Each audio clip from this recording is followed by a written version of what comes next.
Kita ketemu lagi dengan saya Cheryl Tansil, Gado-Gado Cheryl Tansil. Kasus Indosuria ini masih bergulir ya, dan dengar-dengar memang pihak korban ini mulai berkumpul dan mereka sudah mengajukan gugatan baru ke Barreskrim. Gugatan barunya ini terkait dengan menggugat PT Inti Finance. Nah, PT Inti Finance apalagi nih kaitannya dengan Indosuria? Kita akan kupas lebih jauh. Dan kita kedatangan tamu super spesial yang lagi disorot banyak orang karena judulnya aja kasus koperasi ya. Saya mengundang menterinya langsung, Mas Teten. Ini narasumber saya yang udah saya kenal lama banget. Seorang idealis, berangkat dari aktivis dan akhirnya menjadi seorang menteri. Saya harap tetap idealis ya Pak ya, Pak Teten. Insya Allah.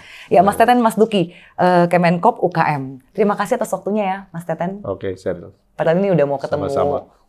Wakil Presiden ya, tetap menyempatkan diri ke Cokro. Mas Teten, kita pengen tahu update terbaru dari Kemenkop terkait dengan kasus Indosuria. Iya, yang terbaru itu kan kemarin kita sangat kecewa ya, di mana Henry Surya itu bebas di pengadilan.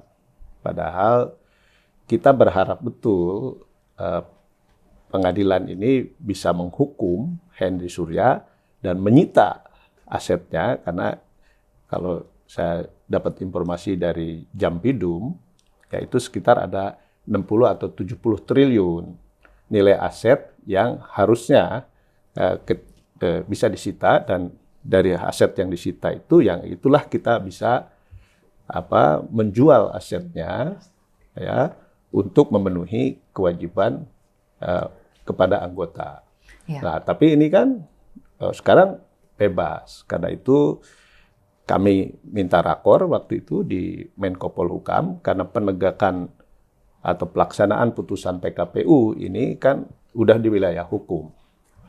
Kementerian Koperasi udah tidak punya kewenangan untuk mengatur ini.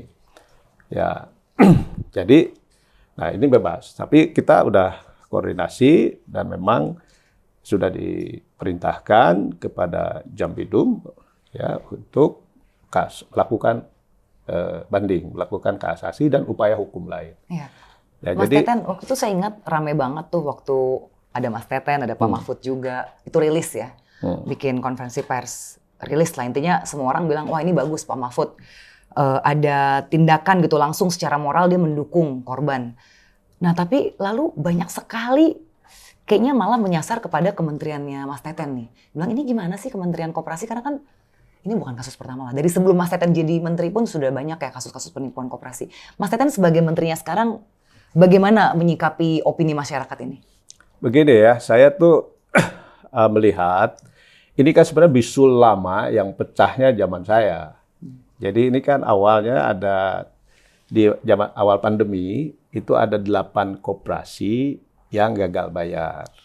Ya, salah satunya Indosuria. Yang paling ramai itu yang kedua juga KSP-SB yang di Bogor. Nah, lalu karena kami tidak ada mekanisme bailout ya, di mana pemerintah nalangin uang anggota koperasi dari koperasi yang gagal bayar seperti di perbankan. Ya, di perbankan kan ada LPS ya. Nah, di Kementerian Koperasi tidak ada. Jadi akhirnya antara pengurus dan anggota dari koperasi bermasalah itu menempuh jalan damai ke pengadilan niaga. Jadi mereka lewat putusan PKPU, restrukturisasi utang itu ada yang sampai 2024, ada sampai 2026. Nah, Indosuria kalau tidak salah itu 2026. Nah, tapi terus kami membentuk Satgas. Satgas penanganan koperasi bermasalah dengan melibatkan Barreskrim, Kejaksaan Agung, PPATK, OJK, dan juga dari kementerian ini. Nah, Satgas ini kita tugaskan untuk mengawal pelaksanaan putusan PKPU. Ya, karena putusan PKPU itu udah di wilayah hukum. Nah, tapi pelaksanaan PKPU itu rendah sekali. Jadi misalnya KSP-SB itu baru 3%. Indosuria pun baru 15,5%. Nah, kami evaluasi, ya kita panggil, Satgas kan nerima laporan-laporan dari para anggota kan, hampir tiap hari lah selalu ada laporan. Dan itu laporan-laporan itu dilaporkan ke saya baca terus. Nah, lalu kita bahas ya. Nah, ternyata pelaksanaan PKPU itu kurang jalan karena ada beberapa hal. Terutama asetnya itu tidak dimiliki oleh koperasi. Jadi uang anggota ini ya lalu dibukukan di koperasi gitu ya, tapi kemudian tidak diadministrasikan di koperasi.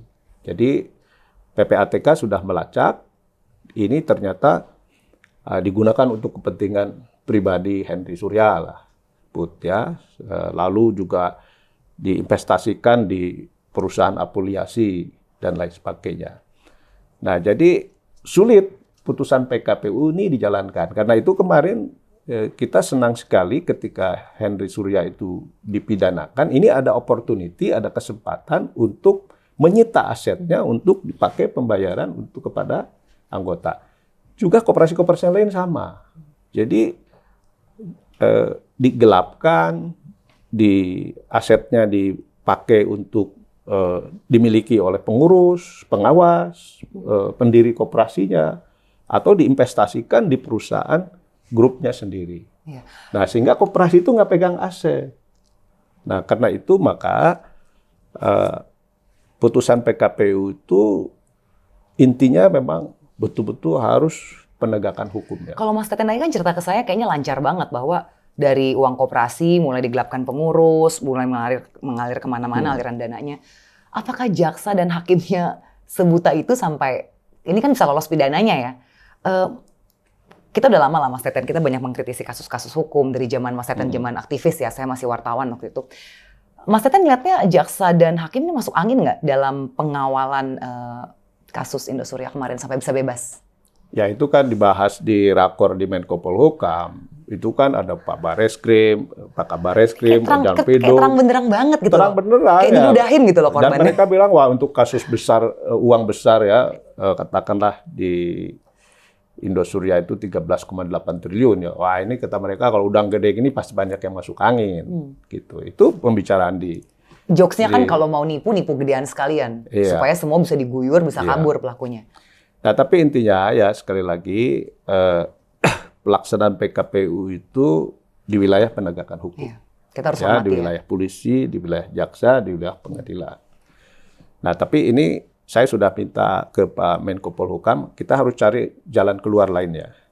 Ya, karena putusan PKPU itu kalaupun dijalankan misalnya katakanlah KSPSB Bogor. Itu kan asetnya yang sekarang ada itu sekitar 2,6 triliunan lah kalau tidak salah.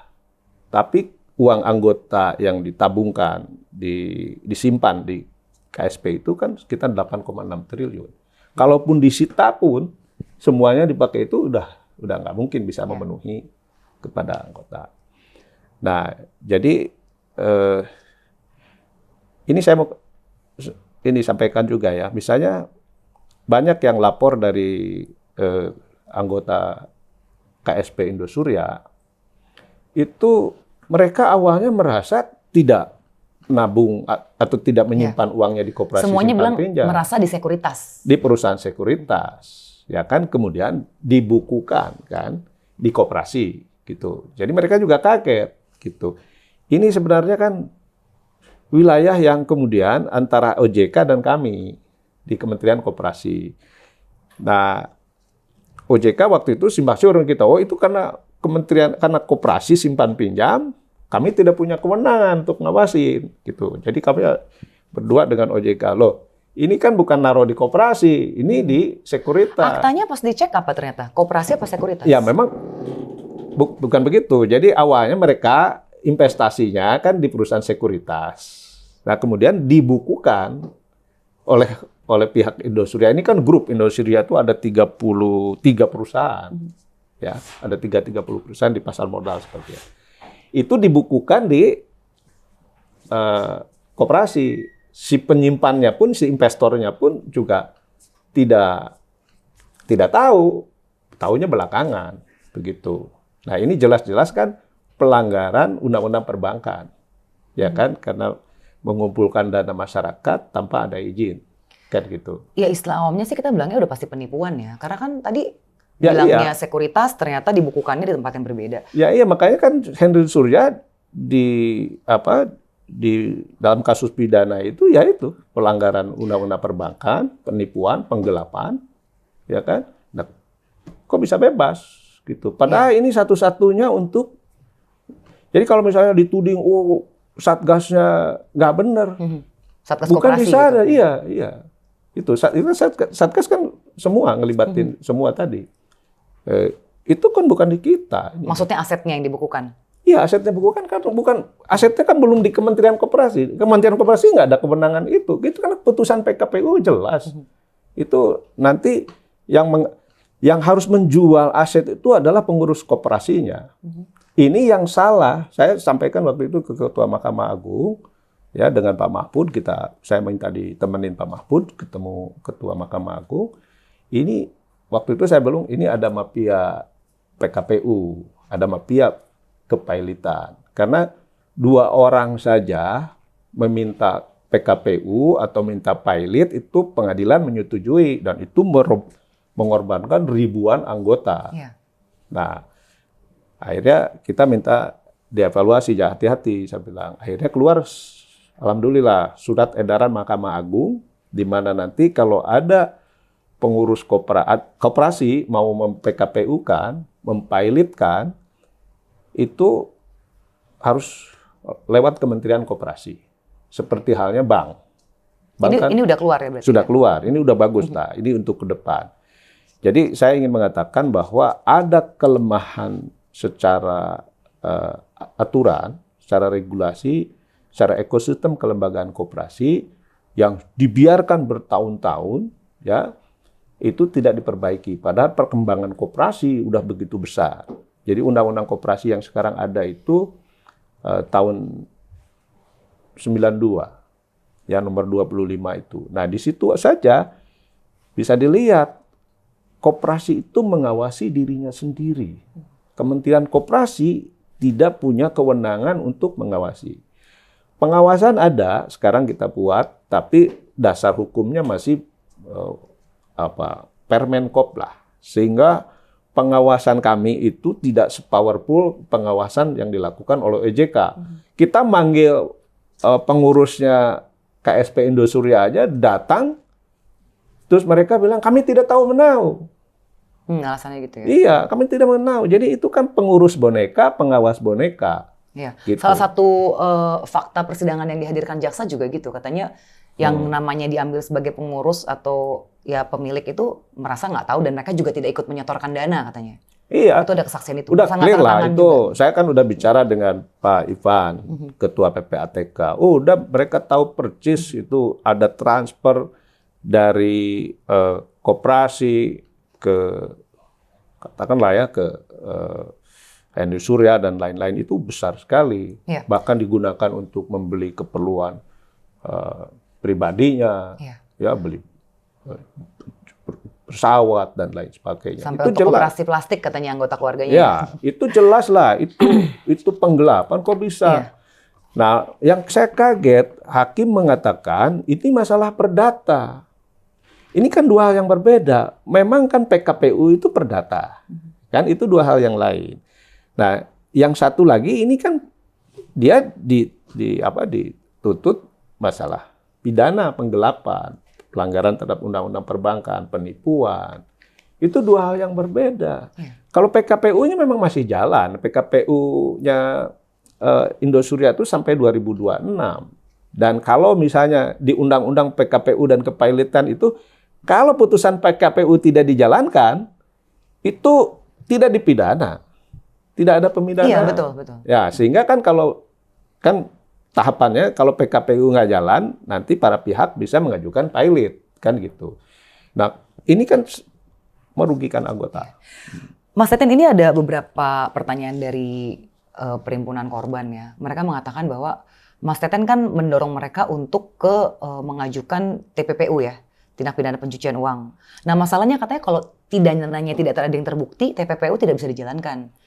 Nah ini gimana nih? Ada masukan lagi nggak dari Mas Teten untuk apa Sebenarnya langkah kalau berikutnya bagi para korban? Ya, TPPU sih udah jelas, sudah dilaporkan PPATK yang tadi disampaikan oleh Pak Ipan pertemuan dengan saya dan yang sudah dibawa di Dengan modal itu aja udah bisa masuk Udah bisa. TPPU. Jadi nggak harus ada terbukti pidananya dulu ya? Pidana misalnya penggelapannya, karena kan ditolak tuh sama hakim kemarin. TPPU kan dua. Kalau di koperasi, misalnya koperasi jadi tempat menyimpan uang-uang haram, misalnya ada pejabat yang naruh duitnya di koperasi, itu kan atau hasil kejahatan lain taruh di koperasi gitu, itu satu. Tapi kalau ini kan jelas, ini kan ada uang anggota yang mereka gelapkan kan, itu sebenarnya sudah jelas laporan PPATK. Kami kan dengan PPATK kan PPATK ada di Satgas Secara ini. hukum sudah bisa diajukan, itu Sudah sangat cukup bisa kuat. kan, kemarin kan dakwaan jaksanya kan justru salah satunya pencucian uang yang terhadap Tapi Henry justru Surya. bebas oleh hakim.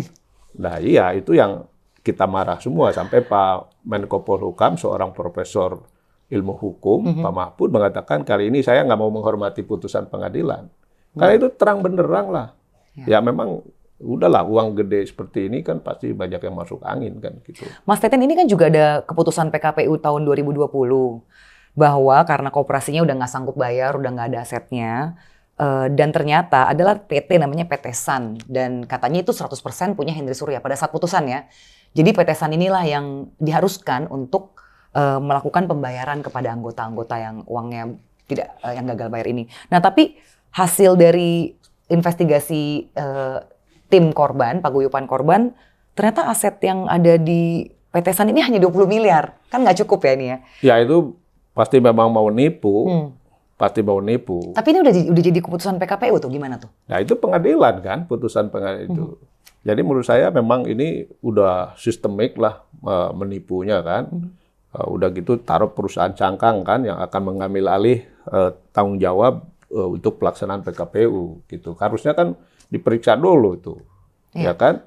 Itu apa memenuhi syarat atau tidak. Dia punya aset 20 miliar, mau membayar kewajiban kepada anggota nilainya 13,8 triliun, kan ngaco aja kalau diterima itu.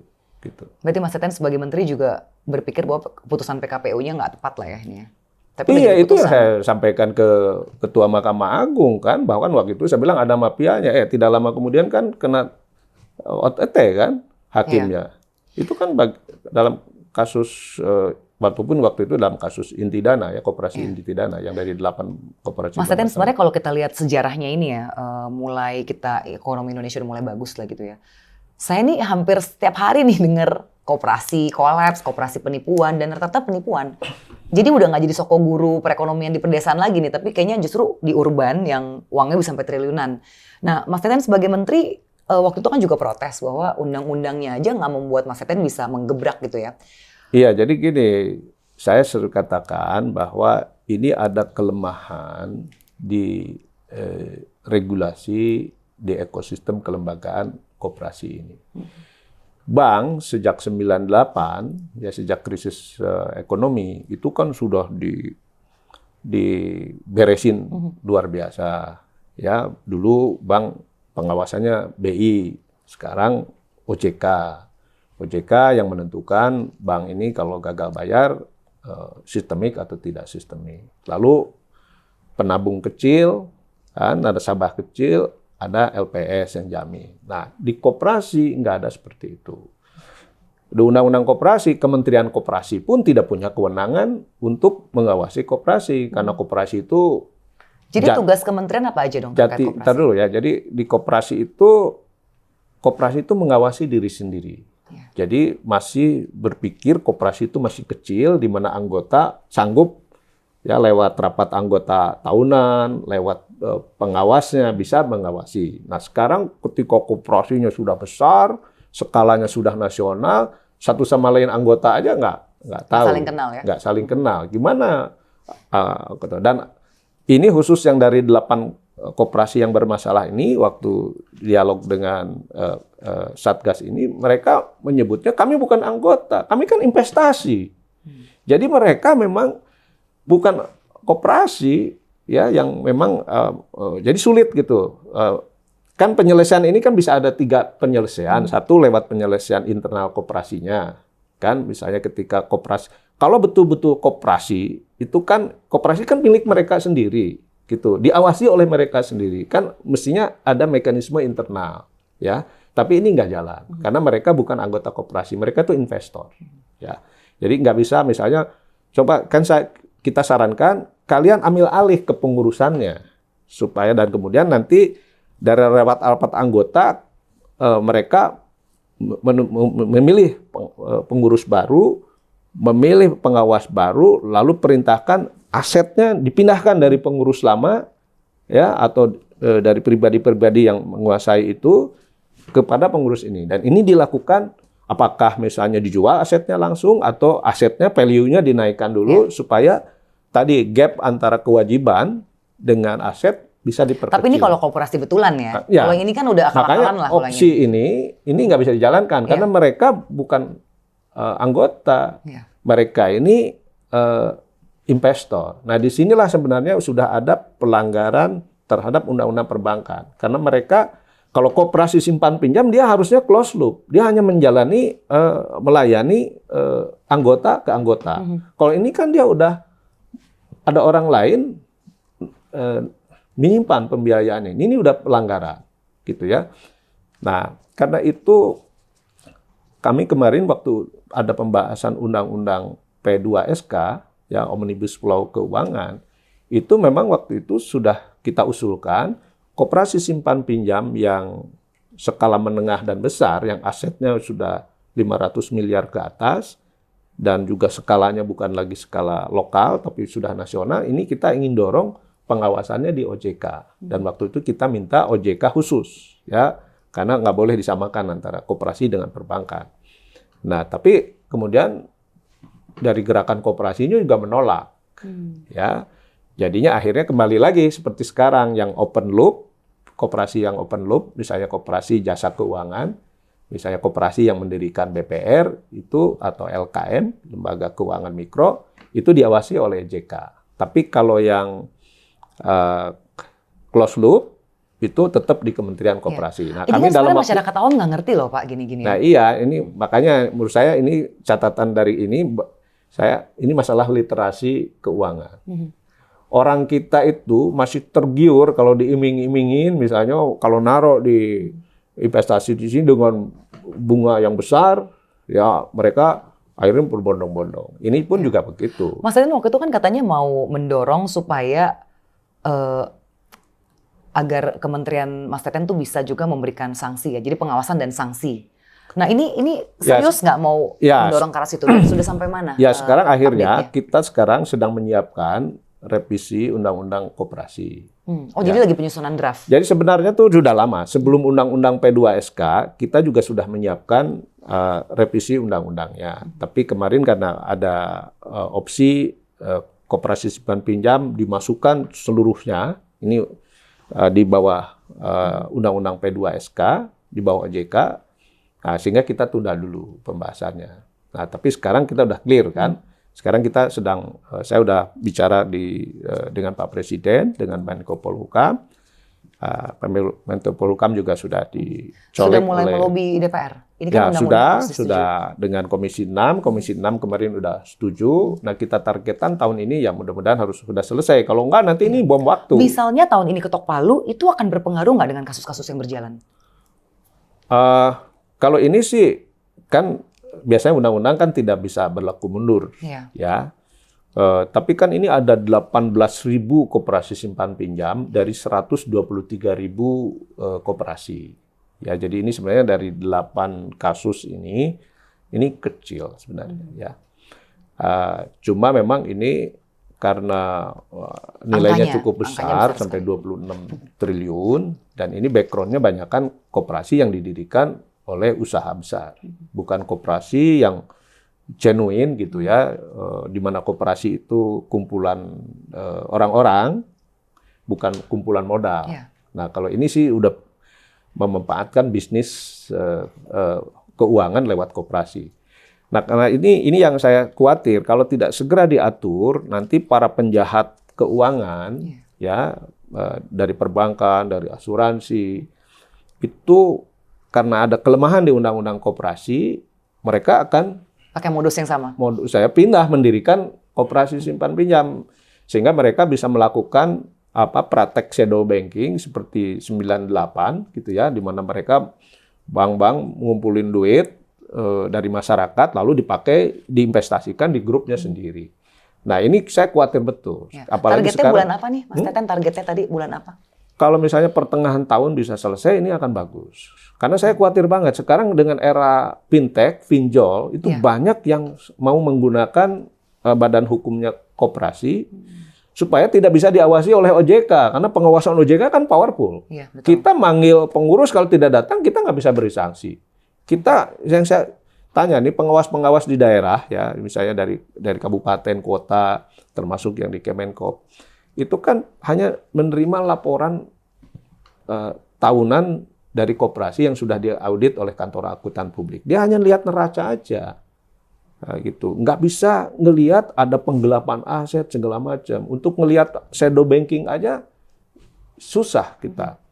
Nah, jadi ini memang harus kita perkuat, ya. Apalagi kita udah di Undang-Undang Pasal 33 sudah mengatur bahwa koperasi ini soko guru perekonomian, ya asas kekeluargaan itu koperasi. Tapi kelembagaannya, ekosistemnya nggak dirapihkan seperti bank. Jadi ini masalah lama yang dibiarkan berlarut-larut. Yang ini yang sekarang saya ambil hikmahnya dengan begitu COVID ada masalah ini, wah ini saatnya kita reform. Berarti ini Bapak mengemban amanah besar banget nih. Ya, jadi ini legasi kita. Saya sudah sampaikan ke Pak Presiden, Pak, kita tidak ada jalan keluar jangka pendeknya. Ya, misalnya kita talangin uang anggota yang digelapkan oleh pengurusnya. Kita nggak ada mekanisme itu. Nah, para anggota kan nggak ngerti. Pengennya pemerintah Bail out. ambil alih. Itu nggak ada landasan hukumnya. Gitu. Nggak ada. Ya. Sehingga kita tetap mengusahakan ya putusan PKPU ini dijalankan dan intinya ada di penegakan hukum, bukan di wilayah kami lagi. Tapi Satgas tetap mengawal ya penegakan hukumnya. Nah, saya justru sedang mengusulkan satu skema lain nanti dengan Pak Mahfud, saya sudah sampaikan di Rakor Menko Polhukam. Ini kita harus ada yang konkret, misalnya yang disita polisi segera ambil alih lalu jual, pakai memenuhi bentukan. Jangan kemudian kita kan pendekatannya harus settlement aset ya, asset based resolution, nggak ada lagi, nggak ada bailout lagi lah. Jangan berpikir pemerintah bisa nalangin gitu. Ini ambil aset yang digelapkan ya oleh pengurusnya, oleh pendiri koperasinya, lalu aset ini yang dipakai untuk memenuhi kewajiban kepada itu. Nah, ini saya sedang mengusulkan nanti ya. Ini mandek di kepolisian nggak sih? Karena kan dalam banyak kasus pada bilang ya kalau udah disita polisi udah susah keluar nih biasanya. Ya itu juga jadi masalah. Itu juga termasuk yang catatan dari Satgas, sulitnya putusan PKPU dijalankan ketika misalnya ini aset harusnya disita untuk dijual, tiba-tiba ada laporan pidana, kemudian asetnya dibekukan, nggak bisa dijual, gitu. Ya itu kan juga terjadi. Yang kemarin harusnya putusan pengadilan itu menghukum Henry Surya bisa disita sekitar 60-70 triliun kalau laporannya menurut Jampidum kan itu cukup besar. Ternyata asetnya katanya nggak segitu yang dipegang sama kepolisian nggak. Yang disita oleh polisi kan 2,1 triliun. Iya. Ya 2,1 triliun ya itu memang terlalu kecil. Iya. Ya, tapi kan saya kira bisa dikejar. Nah yang digelapkan oleh Henry Surya pribadi kan banyak. Kalau yang kemarin susah nggak sih Pak kalau kita pengadilan. ngejar aset yang sampai di luar negeri? Kan mesti kerjasama dengan Interpol segala macam kan? Ya iya, makanya itu udah wilayah. Jadi sekali lagi ini juga anggota-anggota koperasi yang bermasalah itu harus paham bahwa ini wilayahnya tinggal di penegakan hukum. Wilayah polisi, wilayah jaksa, wilayah PPATK, wilayah pengadilan. Mas Teten boleh tahu nggak tiap hari tuh kalau lagi sama Rakornas dengan Pak Mahfud dan lain-lain itu seminggu berapa kali tuh ketemunya? Ya kita kan bisa saling kita kan pertemuan kita dengan para menteri kan intensif ya. Tapi untuk membahas kasus ini? Ya bisa setiap saat, bisa ada tim kami yang terus ini kami dengan nah ini dengan dengan PPATK juga kita bikin joint team juga untuk itu.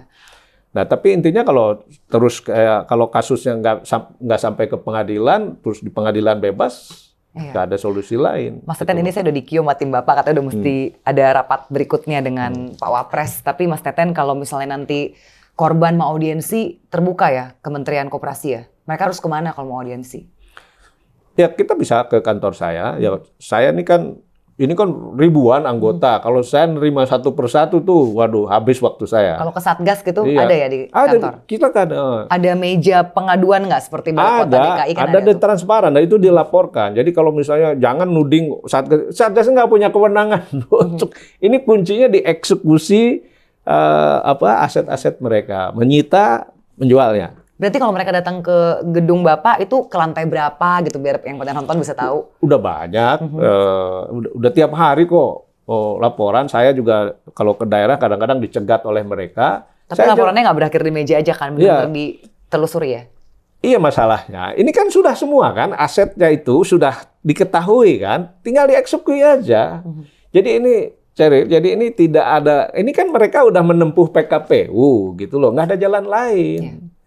Ikutin TPU, jadi anggota juga harus bisa mencari solusi di internalnya, lalu pemerintah lewat penegakan hukum. Nah, saya kalau disuruh mereka minta, yang penting pemerintah talangin ya, saya nggak ada landasan hukumnya, saya bisa masuk penjara juga. Itu nggak ada landasan hukumnya. Jadi sebenarnya itu intinya dari semua laporan anggota koperasi bermasalah yang ke Satgas itu, mereka tuh nggak mau tahu. Inginnya pemerintah talangin kami, uang kami kembali. Nah, itu yang tidak ada skemanya, ya. Kecuali mungkin kalau dibikin Perpu begitu kan, tapi kan itu harus makanya saya minta dibahas di di Menko Polhukam, karena putusan PKPU ternyata lemah juga, bisa dipakai ngerampok duit anggota, pemailitan PKPU itu dengan gampang. Putusan PKPU juga nggak ada pidananya kalau tidak dijalankan, sehingga nanti pilihannya anggota yang kecewa dengan putusan PKPU meminta kepailitan. Nah, kalau masuk kepailitan kan pasti uang anggota kecil sekali yang kembali, ya, seperti dalam banyak kasus-kasus kepailitan kan seperti itu. Baik, Mas Teten, saya tutup dulu ini karena waktunya sudah dikejar-kejar. Mas Teten harus ada agenda lain. Sepertinya sih yang jelas para korban ini hanya ingin melihat menterinya ada dan apa update terakhir. Tadi juga Mas Teten udah bilang kementerian terbuka untuk audiensi. Terima kasih Mas Teten waktunya. Kita ketemu lagi dalam Gado-Gado Ceril Tansil. Kita akan bahas topik-topik lain. Sampai jumpa. Bye-bye.